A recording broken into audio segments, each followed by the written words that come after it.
Hello नमस्कार, मैं वीरेंद्र शर्मा। आप सभी का हमारे यूट्यूब चैनल में हार्दिक स्वागत और अभिनंदन है।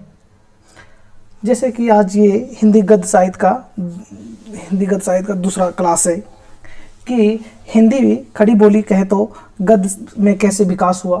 जैसे पहले ही जानते हैं आप कि कविता ये सब लिखा जाता था, सिर्फ कुछ भी कविता ही, और लयबद्ध में पहले लिखा जाता था। कैसा? लयबद्ध में। तो अब कैसे लिखा जाता है? अब गद्य में। गद्य कैसा होता है तो आप लोग पिछले क्लास में बता दिया था कि गद्य क्या है और गद्य का विकास कैसे हुआ था। तो फिर भी थोड़ा सा रिवाइज करते हुए चलेंगे।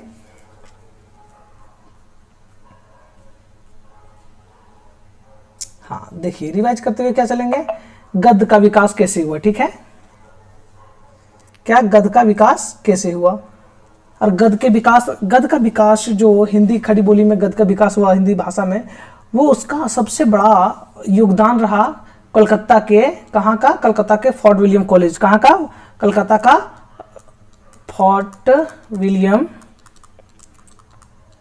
कॉलेज। ठीक है, फोर्ट विलियम कॉलेज। हाँ, इसका बहुत बड़ा योगदान रहा खड़ी बोली का, हिंदी भाषा का गद्य में विकास करने का। अब अच्छा, गद्य क्या चीज होता है? तो गद्य में विचारों को अपना हम लोग एक रेखीय मतलब सीधा तरह से एकदम प्रवाह करते हैं, एक शुरू से अंत तक अपने विचारों को ढालते गए। ठीक है, मतलब इसमें क्या होता है, व्याकरण का नियम फॉलो नहीं होता है इसमें कि तुक, पहला पंक्ति दूसरा पंक्ति ऐसे मैच कराओ, ऐसे ऐसा सब कुछ नहीं होता। ठीक है, इसमें रस तुक छंद ये सबसे अलग होता है, इस सब में नहीं पालन होता है। इसमें क्या है, अपने विचारों को बहुत अच्छे तरह से रख सकते हैं हम लोग गद्य में। और कविता में क्या होता था, कविता क्या चीज आता है, कविता हमेशा याद रखना कि पद में आता है। हाँ, कविता हमेशा पद में आता है। तो इसमें क्या अपने विचारों को रख सकते हैं और ये व्याकरण का नियमों का पालन होता है गद्य में। और विचारों को रेखीय तार्किक मतलब समझ रहे ना, रेखीय तार्किक मतलब जो सीधा हम रख सकते हैं। ठीक है, अपने विचारों को सीधा रख सकते हैं तर्क के साथ में। ठीक है, कविता में क्या तर्क के साथ रख सकते हैं अपने विचारों को? बिल्कुल नहीं। तो और गद्य में क्या आता है? तो गद्य में आता है निबंध, कहानी, उपन्यास, आत्मकथा, रेखीय संस्मरण, इसे सब आते हैं इत्यादि। ठीक है, ये जो कल मैं बता दिया था वैसे मैं आज बता दिया। अच्छा, गद्य का इंग्लिश में क्या कहते हैं? इंग्लिश में गद्य का क्या होता है? तो प्रोज होता है। क्या होता है? PROS। हाँ, प्रोज होता है। प्रोज मतलब गद्य होता है। समझ गए? अब चलते हैं, आज का हम लोग टॉपिक है फोर्ट विलियम कॉलेज। कौन सा? Fort William college. हाँ,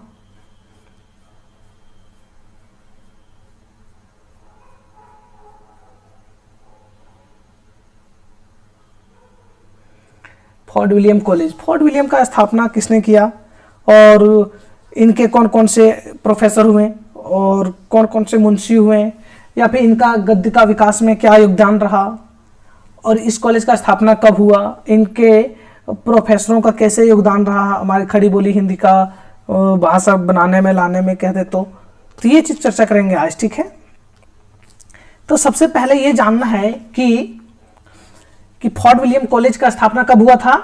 तो ये 1800 ईस्वी में हुआ था। ठीक है, 1800 ईस्वी में हुआ था। हाँ, 1800 ईस्वी में हुआ था। किसके द्वारा हुआ था यार, कहाँ हुआ था? तो ये कलकत्ता में हुआ था। ठीक है,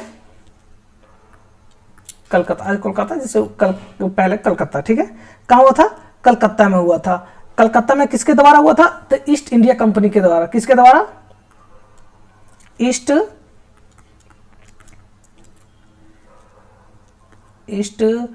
इंडिया कंपनी के द्वारा। हाँ, ईस्ट इंडिया कंपनी के द्वारा। उस समय क्यों? उस समय वो यही राज कर रहे थे, ईस्ट इंडिया कंपनी के द्वारा राज कर रहा था। ठीक है, तो उसके द्वारा हुआ था फोर्ट विलियम कॉलेज। क्या उद्देश्य हुआ था? तो सबसे पहले जानेंगे, इससे पहले ये जान लेंगे कि इसका स्थापना किसने किया था। ठीक है, इसके द्वारा हुआ, लेकिन इसका स्थापना को करते थे ना, तो उस समय का गवर्नर, जो बंगाल के उसमें गवर्नर थे, कौन थे? गवर्नर कौन थे उस समय? तो गवर्नर कौन थे? तो गवर्नर उसमें लॉर्ड मक्विस वेलेस्ली, इसको लॉर्ड वेलेस्ली कहते हैं। लॉर्ड वेलेस्ली से याद रखना, मक्विस तक छोड़िए। क्या? Lord Wellesley. हाँ, वेलेस्ली। इसका स्थापनाकर्ता कौन थे? तो वहां के उस समय के गवर्नर जो बंगाल के थे वो कौन थे? तो लॉर्ड वेलेस्ली थे। और इसका किसके शासन में होता? तो ईस्ट इंडिया कंपनी में। ठीक है, कब हुआ था? 1800 ईस्वी में। यहां तक समझ गए? अच्छा, इसका उद्देश्य क्या था स्थापना करने का?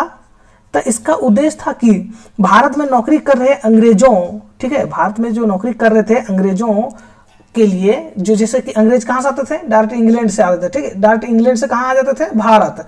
तो जो इंग्लैंड में अंग्रेजी भाषा उन लोग बोलते थे, तो भारत में अंग्रेजी भाषा हम लोग समझते नहीं थे पहले, तो क्या करते थे कि वहाँ के जो ऑफिसर को, ऑफिसर कह सकते थे, ठीक, वहाँ के जो अंग्रेजों आए भारत में राज करने के लिए, भारत में सिपाही बन के या तो कुछ भी बन के व्यापार करने, तो उस सामान लूटने कह सकते हैं, तो जो व्यापार करने के लिए आया वहां से ऑफिसर बन के जो आया, उसको क्या करता था? क्षेत्रीय भाषा, क्या यहाँ का क्षेत्रीय भाषा या तो कहें तो भारतीय भाषा, क्या क्या चीज करने के लिए? तो भारतीय भाषा को सिखाने के लिए, ठीक है, भाषा से परिचित या कहें या सिखाने के लिए ही स्थापना किया गया था। तो इसका उद्देश्य क्या था? तक भारतीय भाषाओं का ज्ञान कराने के लिए, ठीक है, भारतीय भाषाओं का ज्ञान कराने के लिए, हाँ, भारतीय भाषाओं का ज्ञान कराने के लिए इसका स्थापना हुआ था फोर्ट विलियम कॉलेज का। और अरे इसका उद्देश्य भी था कि भारतीय भाषाओं का मतलब अलग अलग भाषाओं का इसमें पढ़ाई जाता था, सिखाया जाता था और अनुवाद भी होता था। तो क्या दूसरे भाषाओं में जैसे कि रचना होता था पहले संस्कृत में, ब्रज भाषा में, उसको क्या चीज में अनुवाद करता था? तो खड़ी बोली में, हाँ, खड़ी बोली में अनुवाद होता था। क्या होता था? अनुवाद होता था, ठीक है, खड़ी बोली में अनुवाद होता था। कहाँ? फोर्ट विलियम कॉलेज में। जैसे आप लोग जानते हैं कि लल्लू लाल का हुआ, ठीक है, प्रेम सागर, ये सब क्या हुआ? अनुवाद हुआ है। तो ये कहाँ अनुवाद हुआ है? फोर्ट विलियम कॉलेज में। और इसका और स्टोरी थोड़ा सुन लो कि वैसे कॉलेज में कितने चीज का पढ़ाई होता था कह सकते हैं, ठीक है, कितने चीज का शिक्षा कह सकते मिलता था या तो पढ़ाई होता था। बहुत इंपॉर्टेंट चीज बता रहे हैं, ये सब आप लोग ध्यान रखिएगा, ठीक है, कहीं मिलता नहीं है। तो इससे कॉलेज में क्या चीज का पढ़ाई होता था? तो एक तो मान लेते हैं साहित्य, ठीक है, साहित्य का होता था, ठीक है, और दूसरा क्या मान लेते हैं? विज्ञान, साहित्य का और विज्ञान का। और क्या चीज का होता था? तो साहित्य विज्ञान का ही बेसिकली होता था, दो ही चीज का, ठीक है। लेकिन इसके अंदर जो साहित्य के अंदर में साहित्य तो बहुत हुआ। जैसे मान लेते हैं कि अभी कौन सा साहित्य है? राजस्थानी साहित्य है, ब्रज साहित्य है और संथाली साहित्य है। क्षेत्रीय भाषा जो उसका भी साहित्य हो गया, क्योंकि बोली जब भाषा बन जाता है तो उसको साहित्य में आ जाता है, ठीक है, और बोली जब साहित्य में आता है तब वही भाषा बनता है।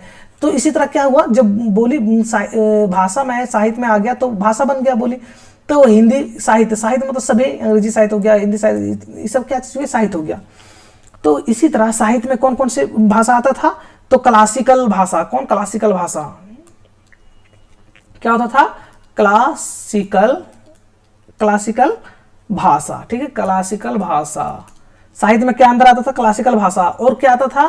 तो देसी भाषा मतलब उसमें जो प्रचलित था, ठीक है, मान लेते हैं कि गढ़वाली था तो ब्रज भाषा था, या तो फिर कमौनी था, या तो मान लेते हैं कि भोजपुरी था, ठीक है। तो ये क्या था? देसी भाषा में आता था। और विज्ञान में क्या क्या चीज आता था? तो विज्ञान में जिसको हम लोग प्रकृति विज्ञान कहते हैं, क्या? प्रकृति विज्ञान। और क्या था? प्रकृति विज्ञान था, वनस्पति विज्ञान, ठीक है, और इसका क्या था? केमिस्ट्री, जिसको कहते हैं रसायन शास्त्र। क्या? रसायन शास्त्र। ये सब क्या चीज होता है? प्राकृतिक विज्ञान हो गया, यही सब वनस्पति विज्ञान हो गया। ये सब का यहाँ का सब्जेक्ट था। इस कॉलेज का क्या सब्जेक्ट था? तो सब्जेक्ट था साहित्य और विज्ञान। साहित्य में क्या क्या? क्लासिकल भाषा। एग्जाम में कहाँ पे मैं PYQ सॉल्व कर रहा था, मुझे याद नहीं आया, पूछा गया कि फोर्ट विलियम कॉलेज में किस भाषा का ज्ञान कराया जाता था, ठीक है। तो उसमें ऑप्शन दिया था बहुत तरह का, उसमें से एक था क्लासिकल भाषा का, ठीक है। तो उसमें टिक माना था क्या? क्लासिकल भाषा। तो ये याद रहेगा आप लोग को, क्लासिकल भाषा, देसी भाषा, ठीक है। और क्या? विज्ञान में जैसे साहित्य और विज्ञान का ही पढ़ाई होता था। साहित्य में कौन कौन से बता दिया, यही सब होता था, दो चीज का। विज्ञान में प्राकृतिक विज्ञान, रसायन विज्ञान, और एक वनस्पति विज्ञान, ठीक है, ये चीज का होता था। अब यहाँ हम लोग चलते हैं। अच्छा चलिए, अब PPT में आते हैं, इसके बाद फिर बताएंगे। फोर्ट विलियम कॉलेज का स्थापना 1800 में बता चुके हैं। खड़ी बोली गद्य के विकास में जिन संस्थाओं महत्वपूर्ण भूमिका अदा की, उनमें से एक फोर्ट विलियम कॉलेज है, ठीक है। क्या बोलता है? हिंदी गद्य हिंदी खड़ी बोली गद्य का विकास में, ठीक है, महत्वपूर्ण योगदान रहा किसका, फोर्ट विलियम कॉलेज का। क्यों? फोर्ट विलियम कॉलेज का सिखाने के लिए अनुवाद होता था। किसको सिखाने के लिए? तो अपने विद्यार्थियों के लिए, अंग्रेजों के लिए होता था, ठीक है। फिर फोर्ट विलियम कॉलेज की स्थापना 4 मई 1800 ईस्वी को मार्क्विस वेलेस्ली ने की थी, ठीक है। और इसमें वेलेस्ली ने जब किया था तो इसने क्या किया था कि भाषा के मीर मुंशी, ठीक है, भाषा कहें या भाखा, ठीक है, भाखा मतलब भाषा होता है, तो भाखा के मीर मुंशी युक्त किया था। किसको युक्त किया था? तो एक सदल मिश्र था, एक लल्लू लाल था, ठीक है, सदल मिश्र और लल्लू लाल थे। ये सब दो क्या थे? भाषा के मीर मुंशी हुए थे। हाँ, और इसका स्थापना कब हुआ था? तो 4 मई 1800 ईस्वी में, 4 मई 1800 ईस्वी में, याद रहेगा आप लोग को। अब फोर्ट विलियम कॉलेज में उर्दू व हिंदी या हिंदुस्तानी के प्राध्यापक जॉन बार्थविक गिलक्राइस्ट थे। इन्हें गिलक्राइस्ट के संक्षिप्त नाम से भी जाना जाता है। ये याद रखिएगा गिलक्राइस्ट, ठीक है, इसका पूरा नाम याद रखिएगा कि एग्जाम में नेट में ये पूछा गया था इसका पूरा नाम, ठीक है, कि गिलक्राइस्ट का पूरा नाम क्या है? तो जॉन बार्थविक गिलक्राइस्ट था, जॉन बार्थविक गिलक्राइस्ट था नाम, ठीक है। अब आगे चलते हैं। अब कुछ इनके बारे में जान लेते हैं, गिलक्राइस्ट के बारे में, ठीक है। तो एक भाषा कौन थे? हिंदी खड़ी बोली के मान लेते हैं प्रोफेसर थे, ठीक है। कौन? प्रोफेसर। और पहला प्रोफेसर यही थे, कौन? गिलक्राइस्ट थे, ठीक है। गिलक्राइस्ट कौन थे? प्रोफेसर थे, पहला प्रोफेसर वही थे, ठीक है, जॉन गिलक्राइस्ट। अच्छा, इसने एक संस्था भी स्थापना किया था, एक संस्था भी इसने क्या किया था? जॉन गिलक्राइस्ट ने एक संस्था भी, संस्था कहें या सेमिनार कहें, स्थापना किया था संस्था का, ठीक है। क्या नाम से? तो इसका भी इंपॉर्टेंट है, वो बता रहा हूं, ठीक है। ओरिएंटल सेमिनार नाम से, ठीक है, ओरिएंटल सेमिनार नाम से संस्था इसने क्या किया था? स्थापित किया था। इस संस्था का काम क्या था जी? तो इस संस्था का सबसे पहले का इसका उद्देश्य ही था, यही क्या उद्देश्य था कि हिंदुस्तानी के पठन पाठन अध्यापक की व्यवस्था किया गया था। बोल इसमें क्या क्या था? हिंदुस्तानी मतलब हिंदी उर्दू इस भाषाओं का पठन पाठन मतलब पढ़ने के उद्देश्य से स्थापना किया गया था इसका, ठीक है। कौन सा संस्था का स्थापना किया गया था? बहुत इंपॉर्टेंट है, मैं पीपीटी में इंक्लूड इसको नहीं किया हूं, इसीलिए यहाँ पे लिख दिया हूँ, ठीक है, ओरिएंटल सेमिनार नाम से, ठीक है। गिलक्राइस्ट ने 19 ग्रंथों की रचना किया। कितने ग्रंथों का? 19 ग्रंथों का रचना किया है, ठीक है, बहुत इंपॉर्टेंट है, पूछता है। अब उसमें से पहला ग्रंथ है कि ये डिक्शनरी ऑफ इंग्लिश एंड हिंदुस्तानी, क्या? ये डिक्शनरी ऑफ इंग्लिश एंड हिंदुस्तानी इनका प्रमुख कृति है, पहला इंपॉर्टेंट रचना है, ठीक है। क्या है? ये डिक्शनरी ऑफ इंग्लिश एंड हिंदुस्तानी। चलिए, अब फिर दूसरा यही लिखते हैं कि ये ग्रामर ऑफ हिंदुस्तानी लैंग्वेज में गिलक्राइस्ट ने हिंदी, उर्दू, रेख्ता और हिंदुस्तानी को समानार्थी बताया। मतलब क्या बोला है कि ये जब लिख रहे थे रचना, ये ग्रामर ऑफ हिंदुस्तानी लैंग्वेज में गिलक्राइस्ट ने क्या किया था? हिंदी, उर्दू, रेख्ता और हिंदुस्तानी को समानार्थी बताया था। मतलब सभी एक जिससे समानार्थी मतलब सभी सेम बोल जैसा है, ज्यादा अंतर नहीं, समानार्थी बताया था, ठीक है। फिर इसी तरह जब गिलक्राइस्ट के अनुसार खड़ी बोली के 3 संलियमित है, ठीक है। गिलक्राइस्ट का मानना था कि गिलक्राइस्ट क्या मानते थे? गिलक्राइस्ट का मानना था कि खड़ी बोली में एक सिर्फ भाषा नहीं मिलता है, ठीक है। खड़ी बोली एक कोई भाषा एक बोली से नहीं बना है, उसका क्या माना था? तो खड़ी बोली क्या? गिलक्राइस्ट के अनुसार खड़ी बोली के 3 शैली था। कौन कौन सा शैली 3 था? तो दरबारी मतलब दरबारी मतलब फारसी शैली। दरबारी उस समय दरबार, जैसे कि मुगलों का शासनकाल ही खत्म हुआ था और उसमें से अंग्रेजों ने अपना अधीनस्थ पाया था, ठीक है। वो अपना अधीनस्थ पाया था, तो उसमें जो राजा का शासन हुआ था, तो राजा के शासन हो रहा था और उसमें फारसी शैली चल पड़ा था, ठीक है। फारसी शैली, तो फारसी शैली चला था जो राजाओं के, ठीक है, राजाओं के जगह, तो वो वही फारसी शैली दरबारों में था। तो वही जो दरबारों में चलता था वो फारसी शैली था, लिखा जाता था जो, ठीक है। तो बोलता है कि खड़ी बोली में क्या मिश्रित है? दरबारी मतलब फारसी शैली। और फिर हिंदुस्तानी शैली। हिंदुस्तानी मतलब क्या चीज होता है? हिंदुस्तानी हिंदी और उर्दू के कुछ, उर्दू कह सकते हैं कि उर्दू, हिंदी, फारसी सब शब्द मिला के हिंदुस्तानी शब्द होता है, ठीक है। अब फिर बोलते हैं तीसरा क्या है? हिंदवी शैली। हिंदवी शैली मतलब हिंदुस्तानी शैली को गिलक्राइस्ट गिलक्रास्ट का हिंदुस्तानी शैली को गिलक्रास्ट ने क्या कहा है? Gilchrist the grand popular speech of Hindustan कहते हैं, ठीक है। हिंदवी शैली को एक क्वेश्चन में पूछेगा, ठीक है, कि गिलक्रास्ट ने किस शैली को हिंदुस्तान की पॉपुलर, ठीक है, पॉपुलर स्पीच ऑफ हिंदुस्तान, मतलब हिंदुस्तान के सभी लोग बोलते हैं, जो सब लोग जुबान से सुना जाता है, वो कौन सा शैली है? तो हिंदवी शैली है, ठीक है। कौन सा शैली?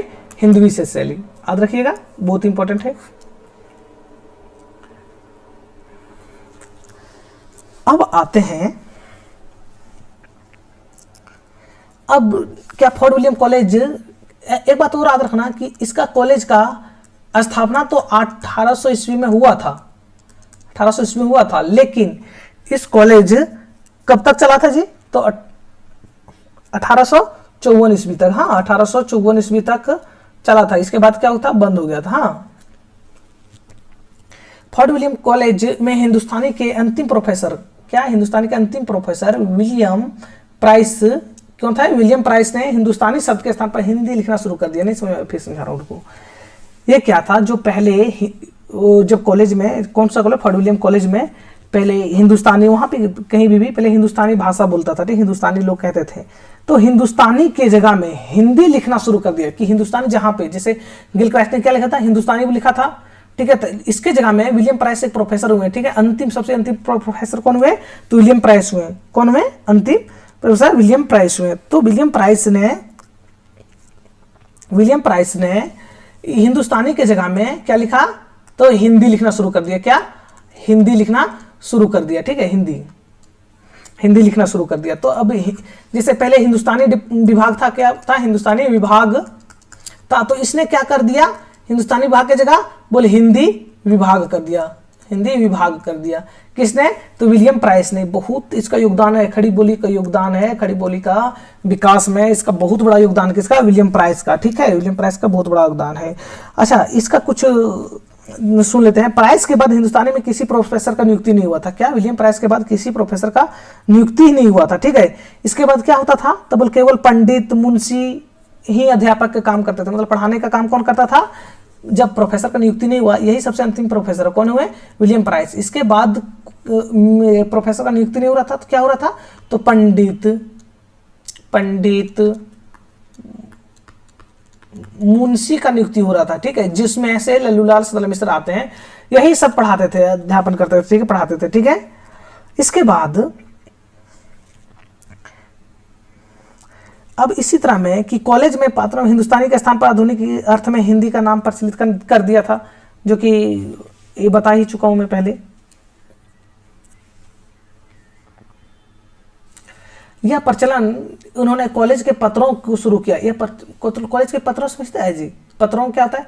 कॉलेज से जो पत्र निकलते थे, ठीक है, कुछ भी मान लेते कोई नोटिस वोटिस, तो वो क्या हुआ? उसमें हिंदुस्तानी के जगह में क्या? हिंदी भाषा का प्रयोग है, हिंदी बोलने लगा, ठीक है, उसमें शुरू किया था। इसका परिणाम स्वरूप कॉलेज के हिंदुस्तानी विभाग का नाम बदलकर हिंदी विभाग कर दिया गया। अब यहां एक बात और इंपॉर्टेंट है, ठीक है, क्या है वो थोड़ा सुन लेते हैं, इसके बाद चलेंगे आगे। तो किसके योगदान से हिंदुस्तानी के जगह हिंदी हुआ? तो विलियम प्राइस के योगदान से, ठीक है।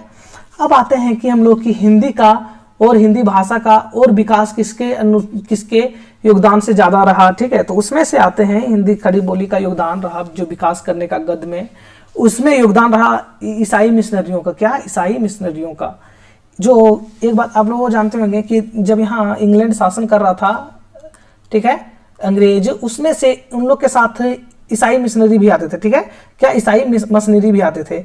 ईसाई मिशनरी आते थे, उसमें से उन लोग क्या करता था? अपना धर्म के बारे में प्रचार करता था। क्या लेके आते थे? तो बाइबल, हाँ, बाइबल लेके आते थे और उसका प्रचार करते थे कि बोल बाइबल बोल ऐसे हैं हमारे भगवान, ईश्वर, आप लोग किसको पूछते हैं, मतलब इसी तरह करके दूसरों को नीचा दिखा के अपना श्रेष्ठ कहना, ये सब नीति था अंग्रेजों का, ठीक है।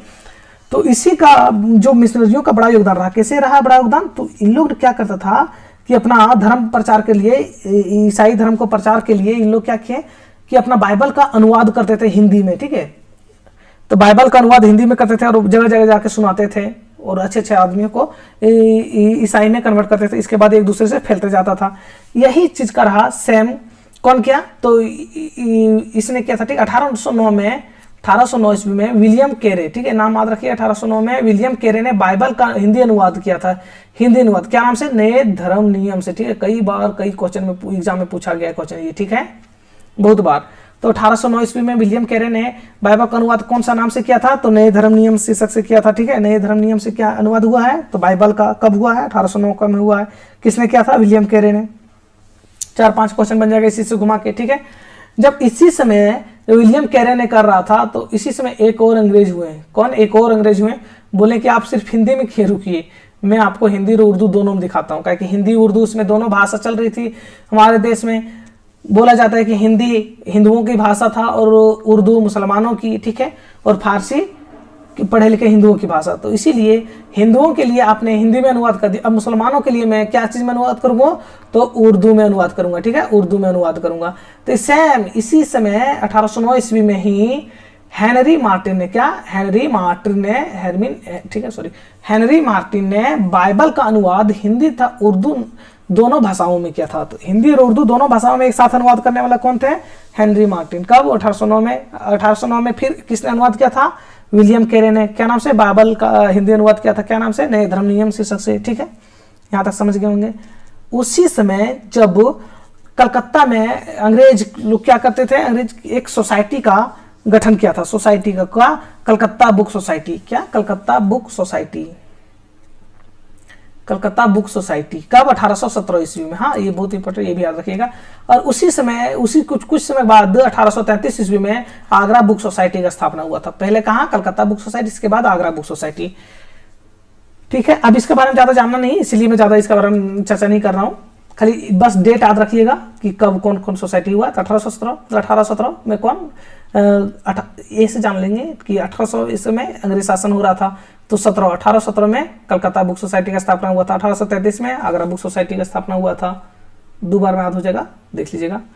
अब इसमें जो हिंदी का योगदान रहा इसके बाद, ठीक है, उसके बाद हिंदी का योगदान बहुत लोगों का हमारे हिंदुस्तान से रहा, ठीक, जो कि धर्म गुरु कह सकते हैं। जो धर्म गुरु नहीं कहेंगे तो फिर धर्म के बारे में अच्छे से जानकारी देता है, उन लोगों का रहा। जैसे कौन? तो दयानंद सरस्वती रहे, ठीक है, स्वामी दयानंद सरस्वती रहे। तो स्वामी दयानंद सरस्वती ने 1874 ईस्वी में, कब? 1874 ईस्वी में सत्यार्थ प्रकाश नाम से एक पुस्तक लिखा। कौन भाषा में लिखा? खड़ी बोली में लिखा। हाँ, सत्यार्थ प्रकाश में क्या है? तो सत्यार्थ प्रकाश में है धर्म के बारे में बताया गया। कौन? सनातन धर्म, हिंदू धर्म के बारे में बताया गया है कि कौन कैसे क्या नियम है। तो इसी के लिए सत्यार्थ प्रकाश लिखा। कौन? स्वामी दयानंद सरस्वती ने, ठीक है। इसमें पुस्तक में बहुत तरह से बात लिखा गया है सनातन के बारे में, हिंदू के बारे में। उतना चर्चा हम लोग नहीं करेंगे, लोग पढ़ाई की दृष्टि से सिर्फ पढ़ रहे हैं, एग्जाम की दृष्टि, जिससे एग्जाम निकल जाए। और फिर दयानंद के अनुयायी, जिसे कहते हैं ना, कोई एक बड़ा लीडर हो गया, ठीक है, माने तो बड़ा लीडर ये हुआ, ठीक है। अब इनके अमचा चमचा हो जाते हैं जी, देखते हैं ना, उसका आगे पीछे घूमने वाला अमचा चमचा हो जाते हैं। तो इसी तरह कोई भी फेमस आदमी हो जाता है, उसी तरह उस कौन थे? दयानंद सरस्वती उसमें बहुत फेमस थे, ठीक है। जब बहुत फेमस थे तो उसके अनुयायी हुए। उनके अनुयायी कौन हुए? उनके अनुयायी हुए। उनके अनुयायी क्या करते थे? जो हिंदी भाषा उसमें जब किसके? विलियम प्राइस के निवेदन से कहें या तो फिर उसका योगदान से कहें, हिंदुस्तानी की जगह हिंदी प्रयोग होने लगा। तो ये हिंदी को लोग हिंदी ना कह के क्या कहने लगा? तो आर्य भाषा कहने लगा, ठीक है, आर्य भाषा कहने लगा। हाँ, आर्य भाषा कहने लगा। तो यही दयानंद के अनुयायी ने हिंदी को क्या कहने लगा? आर्य भाषा। पंडित मदन मोहन मालवीय के अथक प्रयत्न से, क्या अथक प्रयत्न मतलब पंडित मदन मोहन मालवीय के अथक प्रयत्न मतलब बहुत ज्यादा प्रयत्न से 1900 ईस्वी में, क्या 1900 ईस्वी में कचहरी में, कचहरी मतलब कोर्ट कचहरी में नागरी की प्रतिष्ठा हुई। नागरी मतलब देवनागरी लिपि, ठीक है, लिपि की बात हो रहा है, ठीक है। जैसे का लिखते हैं ना जी, का लिखते हैं, ये क्या हुआ? ये देवनागरी लिपि है। अब यदि को का ऐसे लिख दे तो ये क्या हुआ? कौन सा लिपि? पता नहीं, जो भी लिपि के नाम थे। मान लेते इसको कोई भी लिपि का नाम दे देते हैं, कौर लिपि, ठीक है, ये वैसे समझाने के लिए कौर लिपि। तो कौर लिपि का इस तरह लिखाता है और देवनागरी लिपि का इस तरह लिखाता है। तो इसी बोलता है कि पहले कचहरी में क्या होता था? कचहरी कोर्ट कचहरी में पहले देवनागरी मतलब आज जो हम लोग हिंदी लिख रहे हैं, हिंदी भाषा नहीं लिखा जाता था। तो क्या होता था? तो फारसी भाषा, उर्दू के फारसी भाषा लिखा जाता था। कौन? फारसी भाषा। हाँ, फारसी भाषा। राइटिंग थोड़ा गंदा है, आप लोग थोड़ा उसको ना लीजिएगा। क्या है, कचहरी में नागरिक की प्रतिष्ठा, जो क्या हुआ, पहले फारसी भाषा लिखा जाता था, उसके जगह में किसके प्रयत्न से हुआ, तो मदन मोहन मालवीय, पंडित मदन मोहन मालवीय के प्रयास से 1900 ईस्वी में, 1900 ईस्वी याद रहेगा, 1900 ईस्वी में, 1900 ईस्वी में कचहरी में क्या लिखा जाने लगा, तो देवनागरी लिपि लिखा जाने लगा। ठीक है, यहां तक समझ गए। अब आता है कि हिंदी के सपोर्टर में, ठीक है, कि हिंदी के सपोर्ट में कौन कौन उतरे, कौन हिंदी के सपोर्ट किए, कौन हिंदी को आगे बढ़ाए, हिंदी भाषा को। ठीक है, अब कौन विरोध किए, तो सबसे पहले विरोधकर्ता में नाम एक आता है सबसे ज्यादा, जो वो आता है एक गारसादा तासी का। ठीक है, जिसका हम लोग पहले रचना हिंदी जो कहते हैं कि हिंदी का यदि इतिहास लिखने का शुरुआत यदि किसी ने किया तो गारसादा तासी ने किया। ठीक है, चलिए अब एक फ्रांसीसी, अच्छा आप लोग इसका कमेंट कीजिएगा कि इसने कौन सी रचना लिखा था। ठीक है, एक फ्रांसीसी विद्वान थे, कौन, गारसादा तासी क्या थे, एक फ्रांसीसी विद्वान थे, मतलब फ्रांस के एक विद्वान थे, जो पेरिस में, क्या चीज, पेरिस फ्रांस का एक शहर का नाम है पेरिस। ठीक है, उसमें पेरिस में हिंदुस्तानी विभाग समझ रहे ना, हिंदुस्तानी विभाग या उर्दू के, हिंदुस्तानी विभाग या उर्दू विभाग, हिंदुस्तानी मतलब वही हिंदी और उर्दू का। ठीक है, क्या, हिंदी प्लस उर्दू का मिश्रण, तो हिंदी या उर्दू के अध्यापक थे, तो किसका अध्यापक थे, हिंदुस्तानी या तो उर्दू का। ठीक है, इसलिए क्या थे, उर्दू का कट्टर समर्थक थे और हिंदी का कट्टर विरोधक थे। ठीक है, तो गारसादा तासी ने 1836 ईस्वी में, क्या 1836 ईस्वी में एक पुस्तक लिखा था, क्या, हिंदुस्तानी साहित्य का इतिहास, पुस्तक का नाम था, कौन सा पुस्तक, हिंदुस्तानी साहित्य का इतिहास लिखा था।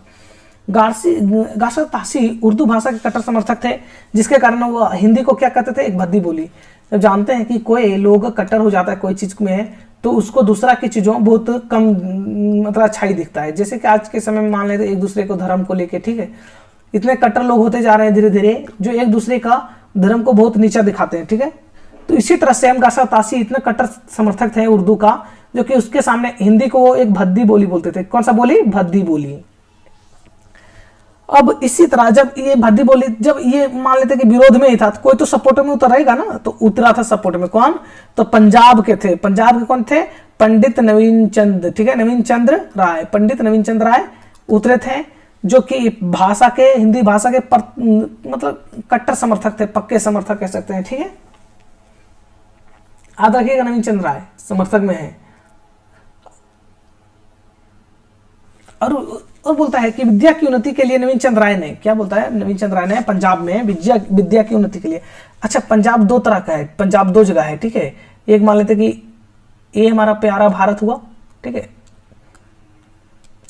इधर का नक्शा भी नहीं बना रहे, ठीक है, इसलिए इधर नहीं।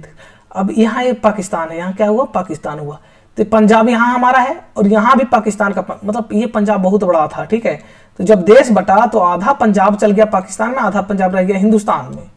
ठीक है, तो उस समय जो लाहौर है, तो ठीक है, तो उसमें क्या बोलता है, नवीन चंद्र राय ने एक सभा का स्थापना किया था। क्या नाम सभा का नाम स्थापना किया था, तो अंजुमन लाहौर सभा। क्या नाम था, अंजुमन लाहौर सभा। ठीक है, अंजुमन लाहौर सभा, लाहौर कहाँ, पाकिस्तान में, तो उसमें हिंदुस्तान ही था, तो अंजुमन लाहौर सभा का स्थापना किसने किया था, तो नवीन चंद्र राय ने किया था। अच्छा, ये नवीन चंद्र राय ने स्त्रियों की शिक्षा के लिए बड़ा जोर शोर देता था। ठीक है, स्त्रियों को शिक्षा, मतलब उनका मानना था कि स्त्रियों को शिक्षित करना मतलब एक दो पीढ़ी को शिक्षित करना होता है। आज भी यदि देखें तो स्त्रियों को शिक्षित करना सच में एक दो पीढ़ी से ज्यादा शिक्षित करना होता है, क्योंकि यदि पुरुष पढ़ लेते हैं तो आप देखते हैं घर में कि पापा पढ़ लिए, तब बेटे पे ध्यान नहीं दे रहा है, बेटी पे, अपने बच्चे पे ध्यान नहीं दे रहा पढ़ाने लिखाने में। लेकिन जब माँ पढ़ गई, क्या होता है, जब माँ पढ़ गई तो माँ अपने बेटे को, बेटी को क्या करता है, अपने बेटे को, बेटी को पढ़ाती है। हाँ, तो इसीलिए बोलते हैं स्त्रियों की शिक्षा करना मतलब दो जनरेशन को शिक्षित करना होता है। तो चलिए, नवीन चंद्र राय ने लाहौर में क्या स्त्री शिक्षा के लिए प्रचार जोर शोर से किया था। और रामचंद्र शुक्ल इसके बारे में कहते हैं कि, इसके बारे में नहीं कहते, रामचंद्र शुक्ल पंजाब के। अच्छा, एक और थे इसी समर्थन में आते थे पंजाब से। ठीक है, पंजाब में एक कौन थे, नवीन चंद्र राय हुए, दूसरा कौन थे, सरदाराम फ्लोरी, वो भी कहाँ से, पंजाब के ही थे। तो रामचंद्र शुक्ल ने सरदाराम फ्लोरी के बारे में कहते हैं कि पंजाब के सरदाराम फ्लोरी को अपने समय की सच्चा हिंदी हितैषी और सिद्धहस्त लेखक माना।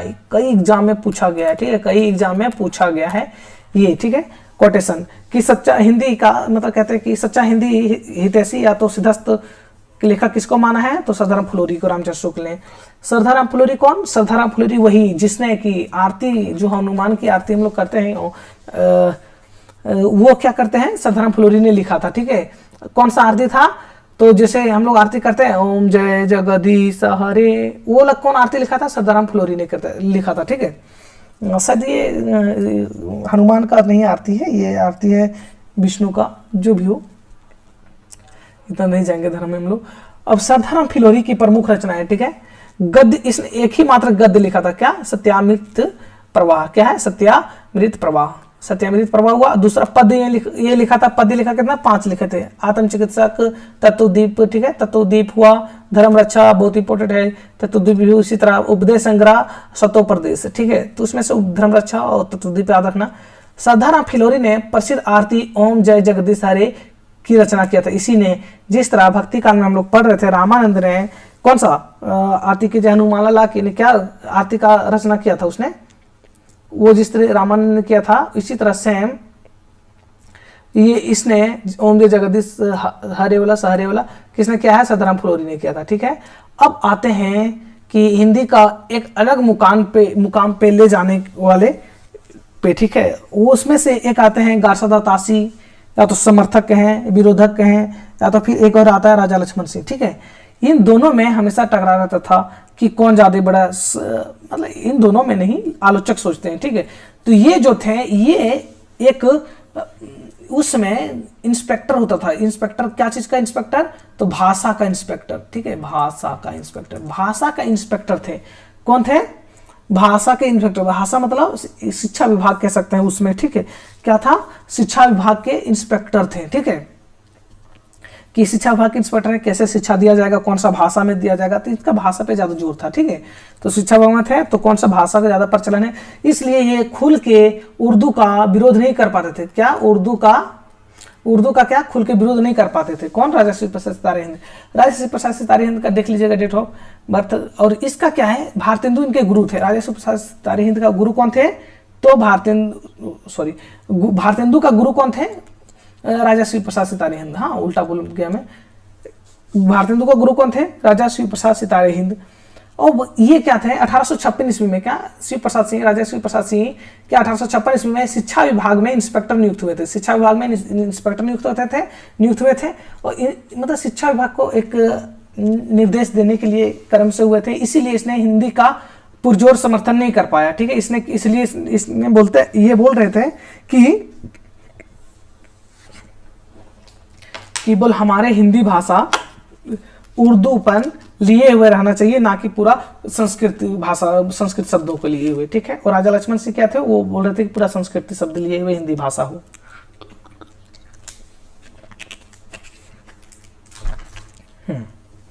आगे चलते हैं। अब इनकी रचना है 2-4 को बहुत फेमस। ठीक है, पहला है राजा भोज का सपना। ठीक है, क्या है, राजा भोज का सपना बहुत इंपॉर्टेंट है। आलसियों का कोड़ा, इतिहास तिमिर नाशक, मानव धर्मसार, वीर सिंह वृतांत, उपनिषद सार, भूगोल हस्तमय, वामा मनोरंजन, वर्णमाला। ठीक है, और स्वयं बोध, विद्यांकुर, भाषा का इतिहास, लेख है इनका। ठीक, याद रखिएगा। गुटका, ये बहुत इंपॉर्टेंट है। गुटका, हिंदुस्तान के पुराने राजाओं का हाल, सिखों का उदय और अस्त। ठीक है, ये जो गुटका था, ये बच्चों के लिए लिखा गया था। क्या, बच्चों के लिए लिखा गया था। ठीक है, बच्चों के लिए लिखा गया था गुटका। अब ये जो टिक मारा हूं, ये सब बहुत इंपॉर्टेंट, ये सब याद होना ही चाहिए। क्या, राजा भोज का सपना, आलसियों का कोड़ा, इतिहास निर्नाशक, मानव धर्मसार, और क्या, वर्णमाला, और क्या है, भाषा का इतिहास, जो लेख है उनका, गुटका, हिंदुस्तान के पुराने राजाओं का हाल और सिखों का उदय, ये हुए थे। ठीक है, इनका रचना। इनके बारे में आचार्य रामचंद्र शुक्ल लिखते हैं कि प्रारंभ काल से ही वे हिंदी के पक्षपाती थे। क्या, हिंदी के पक्षपाती थे, जिसमें सर्वसाधारण के बीच प्रचलित अरबी फारसी शब्दों का स्वच्छंद प्रयोग हो। ये बोलते थे कि बोल सिर्फ हिंदी ही मतलब ठेठ हिंदी कह सकते हैं, जैसे कि संस्कृत शब्दों को लिए हुए हिंदी का ये सपोर्टर नहीं थे। किसका सपोर्टर थे, तो उर्दू जिसका कह सकते थे, उर्दू मतलब अरबी फारसी। हाँ, अरबी फारसी, ठीक है, अरबी फारसी। ठीक है, अरबी फारसी लिए हुए शब्दों का चलन हो। ठीक है, तब रहे, तो ये से हिंदी का ये सपोर्ट करते थे, नहीं तो संस्कृत निष्ठ शब्द का सपोर्ट नहीं करते थे। अब राजा श्री प्रसाद सिंह जो वही बता दें, गुटका इनका रचना है, ठीक है, जो संग्रह पुस्तिका है, जो स्कूली विद्यार्थियों के लिए लिखा है, बच्चों के लिए। अब आता है राजा लक्ष्मण सिंह। क्या? राजा लक्ष्मण सिंह, ये कट्टर समर्थक थे हिंदी का, ठीक, और वो भी कैसे? संस्कृत निष्ठ शब्द होना चाहिए। संस्कृत निष्ठ मतलब संस्कृत के शब्द ज्यादा रहना चाहिए। जैसे कि आप लोग राम की शक्ति पूजा पढ़े होंगे, तो इसमें निराला ने लिखा है संस्कृत निष्ठ शब्द, मतलब संस्कृत के शब्द बहुत ज्यादा हैं, ठीक है। उसी तरह राजा लक्ष्मण सिंह ने सपोर्टर थे हिंदी के। हाँ, राजा लक्ष्मण सिंह ने कालिदास की 3 रचनाओं का अनुवाद किया था। अच्छा, राजा लक्ष्मण सिंह इसने कोई और ज्यादा रचना का नहीं किया, ठीक है। हम लोग को मात्र 3 ही रचना किया, वो भी 3 रचना किसका? तो कालिदास का। हाँ, कालिदास का ही अनुवाद किया था। किसका? कालिदास के ही रचनाओं का अनुवाद किया था तीनों। क्या क्या नाम से? तो शकुंतला, ठीक है, रघुवंश, मेघदूत, ये जो कालिदास की रचनाओं का नाम है, उससे वही नाम से इसने अनुवाद कर दिया था। कब? 1862 में, 1878 में, 1882 में पूछता है, ठीक है। 1862 में, 1878 में, 1882 में, सब याद रख लीजिएगा 2-4 बोल बोल के। अब राजा लक्ष्मण सिंह ने रघुवंश के, अच्छा ये जो रघुवंश है 1878 में, इसी के अनुवाद करते समय, जब अनुवाद कर रहा था, अनुवाद कैसे कर रहा था? गद्य में या पद में? तो गद्य में अनुवाद कर रहा था, ठीक है। अनुवाद करते समय लिखा था, हमारे मत में हिंदी और उर्दू 2 बोली न्यारी न्यारी है। मतलब हमारे मत में, मतलब हमारे विचार से उर्दू और हिंदी दोनों बोली मतलब न्यारी न्यारी, मतलब अच्छे हैं, दोनों बोली अच्छे हैं। इसका किसका मानना था? तो राजा लक्ष्मण सिंह का, ठीक है। हिंदी इस देश के हिंदू बोलते हैं, हिंदी क्या इस देश के हिंदू बोलते हैं, उर्दू यहाँ के मुसलमान, और पारसी पढ़े लिखे हिंदुओं की बोलचाल भाषा है। किसका कोटेशन है जी? तो राजा लक्ष्मण सिंह का। अब ये पूछ देता है कि किस, अभी तक पूछा नहीं लेकिन पूछ देगा, किस रचना का अनुवाद करते समय ये लिखा था? तो रघुवंश। हाँ, रघुवंश का इस प्रकाशन हुआ 1878। अब एक चीज और है कि देखना है कि अब हिंदी भाषा को, खड़ी बोली के एक कहते हैं कि किसी पढ़े लिखे लोग तक पहुंचाना नहीं, कुछ धर्म में भी अप्लाई ये चीज होगा तब ज्यादा बेटर रहता है। तो उसी तरह सेम किया प्रचार किसने? तो जागरण के थ्रू से, धार्मिक थ्रू से और समाज सुधारक के थ्रू से ही खड़ी बोली का प्रचार हुआ, ठीक है। तो उसके लिए कोई सभा संस्था इस सब का आयोजन होता था। आयोजन के मतलब स्थापना हुआ, और उसकी स्थापना देखेंगे कौन किसने किया, ठीक। बहुत इंपॉर्टेंट है, आप लोग को ये रटा होना ही चाहिए, ठीक है। अब देखेंगे सबसे पहला क्रम से भी पूछता है, क्रम से भी याद रखिएगा। ब्रह्म समाज। ब्रह्म समाज क्या है? 1828 में किसने स्थापना किया था? राजा राम मोहन राय ने। राजा राम मोहन राय ने क्या 1828 में स्थापना किया था? क्या? ब्रह्म समाज नाम से। अब उसके बाद जब जानते कोई चीज एक विकसित हुआ, उसके बाद एक दूसरे आते रहता है। सेम तत्बोधनी सभा स्थापना हुआ, तत्बोधनी सभा का, ठीक है। ब्रह्म समाज का राजा राम मोहन राय, तत्बोधनी सभा का 1839 में हुआ। देवेंद्रनाथ ठाकुर ने किया। कौन? देवेंद्रनाथ ठाकुर ने किया। तीसरा हुआ प्रार्थना समाज। क्या? प्रार्थना समाज केशव चंद सेन ने किया था। प्रार्थना समाज किसे? केशव चंद सेन ने किया था। केशव चंद सेन किया था, ये कहना उतना ठीक नहीं रहेगा, क्या कि ये सपोर्टर थे बहुत बड़ा, क्योंकि इसने खुद एक सभा का, समाज का स्थापना किया था, ठीक है। तो उसके लिए इसका अनुभव पहले से हो गया था। केशव चंद्र सेन का क्या अनुभव क्या था? पहले से आ गया था। जब पहले से आदमी अनुभव आ जाता था तो दूसरों को ज्ञान देने बताने में अच्छा लगता है। तो क्या इसी तरह केशव चंद्र सेन ने किसको अनुभव अपना साझा किया? तो रानाडे, आत्माराम और देवेंद्रनाथ ठाकुर के को अपना बोला, बताया कि ऐसे ऐसे चीज स्थापना कीजिए, ऐसे आगे चलाइए संस्था को। तो किसके सहयोग से? तो केशव चंद्र सेन के सहयोग से रानाडे, आत्माराम और देवेंद्रनाथ ठाकुर के नया स्थापना की प्रार्थना समाज, ठीक है। कब? 1867 में। हाँ, जो वेद समाज है, वेद समाज 1867 में ही, ठीक है। वेद समाज 1867 में ही वो केशव चंद्र सेन का बहुत पूछा जाता है सब क्वेश्चन, ठीक है। अब इसी तरह ज्योतिबा फूले, ठीक है। ज्योतिबाई फूले आप लोग नाम सुने होंगे, जो जिसको लास्ट में मर्डर कर मार दिया गया, तो जिसके साथ वो डकैत बन गई थी, बहुत कुकर्म हुआ उनके साथ। तो सत्यशोधक समाज, ठीक है। सत्यशोधक समाज 1873 ईस्वी में लिखा गया। सॉरी, सत्यशोधक समाज का स्थापना कब हुआ था? 1873 ईस्वी में। किसने किया था? ज्योतिबाई फूले ने किया था, ठीक है। याद रखिएगा। आर्य समाज कौन? दयानंद सरस्वती। दयानंद सरस्वती वही जो सत्य प्रकाश, क्या नाम था? सत्य प्रकाश नाम था ना, जो बोले थे, उसमें धर्म का अपने बारे में लिखा है। तो आर्य समाज क्या 1875 में, ठीक है, हुआ। थियोसॉफिकल सोसाइटी 1882 ईस्वी में हुआ, परीक्षा गुरु के समय। और क्या इसका कौन हुए? इसका संस्थापक तो ब्लाटवस्की एंड कर्नल अलकाट, ठीक है। तो इसी तरह हम याद किए थे, जिसे हम याद किए थे बाल्टी कर्नल से, ठीक है, बाल्टी कर्नल, क्या बाल्टी कर्नल, हाँ बाल्टी कर्नल से याद किए थे हम। इसी तरह याद करना है। लेकिन सबसे इंपॉर्टेंट जो पूछा नहीं जाता था, अभी पूछ लेगा, ठीक है। क्या है संबंध एनी बेसेंट, संबंध एनी बेसेंट। एनी बेसेंट कौन थे जानते हैं आप लोग? एनी बेसेंट भारत में शिक्षा के माध्यम से और जागरण फैलाने के माध्यम से जागरण को, आधुनिक को और अच्छे समाज को अच्छे दिशा में ले जाने का बड़ा योगदान है एनी बेसेंट का। फिर यही जब आगे चल के इसने 1917 ईस्वी में कांग्रेस के प्रथम महिला अध्यक्ष, क्या कांग्रेस के प्रथम महिला अध्यक्ष बनी थी, ठीक है। कांग्रेस के प्रथम महिला अध्यक्ष कौन बनी थी?